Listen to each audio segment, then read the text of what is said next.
বন্ধুরা, আপনারা যারা বন্যাতদের জন্য দান করতে চান, আপনারা কিন্তু যে কোনো পরিমাণ অর্থ কিন্তু দান করতে পারবেন।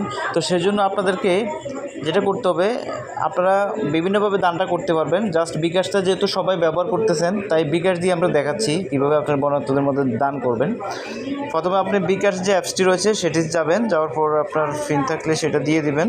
লগ ইন করার পর দেখুন এখানে একটা অপশান রয়েছে ডোনেশন। এই ডোনেশন অপশানটার মধ্যে ক্লিক করবেন। ডোনেশন অপশানটার মধ্যে ক্লিক করার পর দেখুন আপনি যে প্রতিষ্ঠানে দান করতে চাচ্ছেন এই প্রতিষ্ঠানগুলো কিন্তু এখানে চলে আসছে।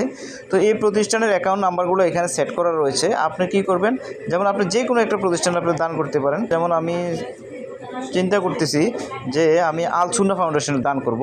তো আপনি যে কোনো একটাতে দান করতে পারেন।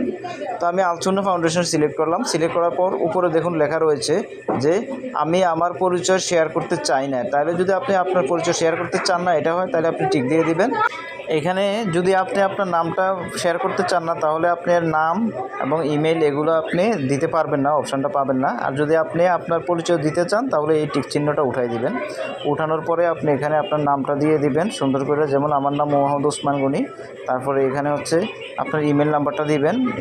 আপনার যে ইমেল নাম্বারটা দিবেন, যদি পরিচয় হিডেন রাখতে না চান দেন আপনি এখানে একটা যে কোনো একটা পরিমাণ আপনি এখানে দিয়ে দিবেন। দিয়ে দেওয়ার পর আমি রোবট নয় এটার মধ্যে ক্যাপচাটা আপনি ফিল আপ করে নেবেন। এখানে আপনি ক্লিক করলেই আপনার অনুদানের পরিমাণটাও দিতে হবে। অনুদানের পরিমাণটা যেমন 500 টাকা, এরকম একটা অনুদান আপনার যতটুকু ইচ্ছা ততটুকু দিয়ে জাস্ট এখানে আপনি যদি ট্যাপ করেন তাহলে আপনার অনুদানটা ওই ফাউন্ডেশনে চলে যাবে। আপনারা যে কোনো একটা ফাউন্ডেশনের মাধ্যমে আপনারা কিন্তু এই অনুদানটা দিতে পারেন। তো আমার কাছে মনে হলো তাই আপনাদেরকে জিনিসটা দেখালাম। তো বন্ধুরা, ভিডিওটি কেমন লেগেছে? যদি ভালো লাগে লাইক, কমেন্ট, শেয়ার করে সাবস্ক্রাইব করবেন। আল্লাহ হাফেজ।